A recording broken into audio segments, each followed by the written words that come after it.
আসসালামু আলাইকুম বন্ধুরা, কেমন আছো তোমরা সবাই? আশা করি খুব ভালো আছো। আলহামদুলিল্লাহ আমিও খুব ভালো আছি। আজকে সকাল সকাল কিন্তু চলে এসেছি তোমাদের সঙ্গে একটা নতুন রান্নার ভিডিও শেয়ার করতে। আজকে আমাদের বাড়িতে সজনের শাক রান্না হয়েছিল।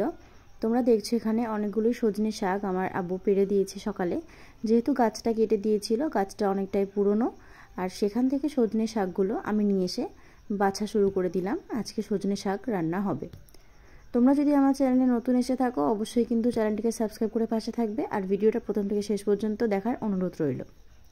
তোমরা দেখছো শাকগুলোকে আমি কিভাবে একটা একটা করে ডাল থেকে ছাড়িয়ে নিচ্ছি। এইভাবে কিন্তু শাকগুলোকে একটা একটা করে বেছে নিতে হবে। তোমরা যারা আগে সজনে শাক খেয়েছো তারা আশা করি জানো যে এই শাকটা কীরকম লাগে। যারা প্রথমবার দেখছো তারা অবশ্যই একবার দেখে বাড়িতে ট্রাই করবে, আশা করি ভালো লাগবে। দেখো এইভাবে আমি একটা একটা করে শাকগুলোকে কিন্তু বেছে নেব। ছোটোবেলায় যখন সজনে শাক পাড়তাম এইভাবে মায়েরা বেছে ভাজা করতো, রান্না করতো, সেটা দেখতাম। আজ বড় হয়ে আমিও এই একই কাজ করছি। জানি না রান্নাটা কীরকম তোমাদের লাগবে, আশা করি ভালো লাগবে। তার জন্য কিন্তু ভিডিওটা প্রথম থেকে শেষ পর্যন্ত অবশ্যই দেখতে হবে। যারা রেগুলার আমার ভিডিও দেখো তাদেরকে অনেক অনেক থ্যাংক ইউ আমার ভিডিও দেখার জন্য। আগের থেকে অনেকটা এগিয়ে যেতে পেরেছি তোমাদের জন্য। এখানে কিন্তু আমার শাক বাছাটা প্রায় হয়ে এসেছে, অনেকটাই শাক নিয়ে নিয়েছি। আর এখানে দেখছো এই সজনের ডাঁটা মাত্র 3টে হয়েছিল, সেগুলোই কিন্তু আজকে আমার মা রান্না করেছিল মাছ দিয়ে। শাকটা এখানে কিন্তু বাছা হয়ে গেছে। এবারে চলো এই শাকটার মধ্যে আরও কিছু জিনিস আমার লাগছে, সেগুলো আমি একটা একটা করে কেটে নেব আর তোমাদের সঙ্গে শেয়ার করব। প্রথমেই শাকটাকে বেছে আলাদা করে রেখে দিলাম একটু পানিতে। তারপরে আমি এখানে একটা মাঝারি সাইজের আলু কেটে নিয়েছি। আলুটাকে ভালো করে ছাড়িয়ে মাঝখান দিয়ে কেটে তারপরে গোল গোল করে কেটে নেব। একটু ছোট ছোট করেই কাটবো, খুব বেশি বড় করে কিন্তু আলুটা কাটবো না। এখানে যেহেতু শাকটা অল্প পরিমাণে আছে, আর শাকটা যখন সিদ্ধ হবে তখন কিন্তু আরও কমে যাবে, সেই জন্য এখানে একটার বেশি আলু আমি দেব না।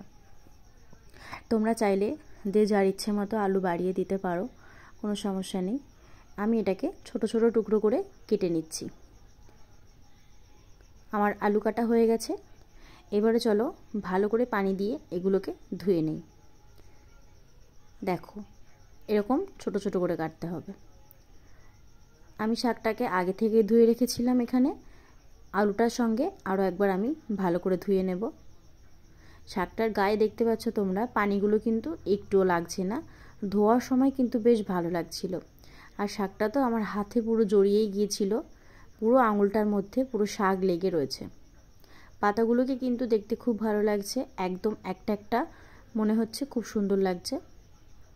মাঠের থেকে সাধারণত আমরা অন্যান্য শাক যখন খাই সেটা কিন্তু আলাদা হয়, আর এটা বাড়ি থেকে গাছের থেকে পাড়া একটা শাক। দেখো আমার এখানে ধোয়াটা হয়ে গেছে, আমি আলাদা একটা পাত্রে শাকটাকে নিয়ে নিচ্ছি। এবারে চলো রান্নাটা শুরু করা যাক। এর আগে আমি তোমাদের সঙ্গে অনেক শাক রান্নার ভিডিও শেয়ার করেছি। মাঠের শাক, আলু শাক, অনেক রকমের শাক আমি তোমাদের সঙ্গে শেয়ার করেছি। সেগুলো এক একটা এক এক রকমভাবে আমার মা রান্না করেছে। আজকে রান্নাটা কিন্তু মা করেছে, আমি জাস্ট একটু হেল্প করেছিলাম।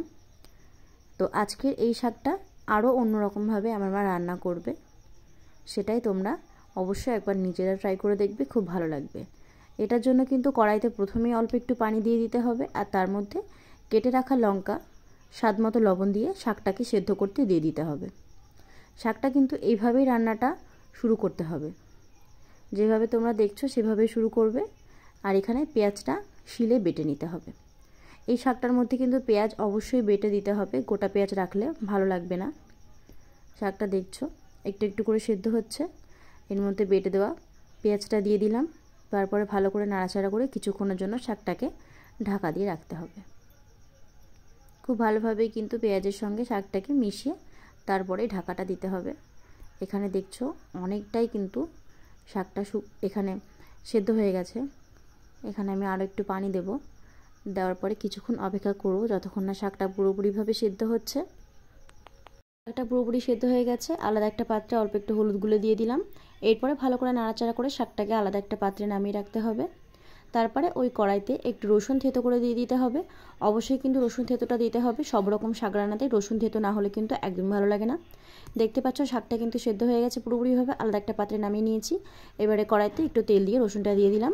তারপরে ভালো করে নাড়াচাড়া করে নিতে হবে। তোমরা চাইলে একটু শুকনো লঙ্কা ফোড়ন দিয়ে দিতে পারো, আরও ভালো লাগবে, কিন্তু আজকে এখানে আমার মা শুকনো লঙ্কা দেয়নি। এরপরে ভালো করে নাড়াচাড়া করে শাকটাকে দিয়ে দিতে হবে। শাকটা ভালো করে নাড়াচাড়া করে নিতে হবে, পুরোপুরিভাবে রসুনটার সঙ্গে মিশিয়ে গেলেই শাকটাকে নামিয়ে নিতে হবে। তোমরা যারা রান্নাটা প্রথমবার দেখছো অবশ্যই একবার বাড়িতে ট্রাই করবে। আশা করি ভালো লেগেছে। কালকে চলে আসবো নতুন কোনো ভিডিও নিয়ে। আজকের মতো এই পর্যন্তই। সেই পর্যন্ত সবাই ভালো থেকো, সুস্থ থেকো। খুদা হাফিজ।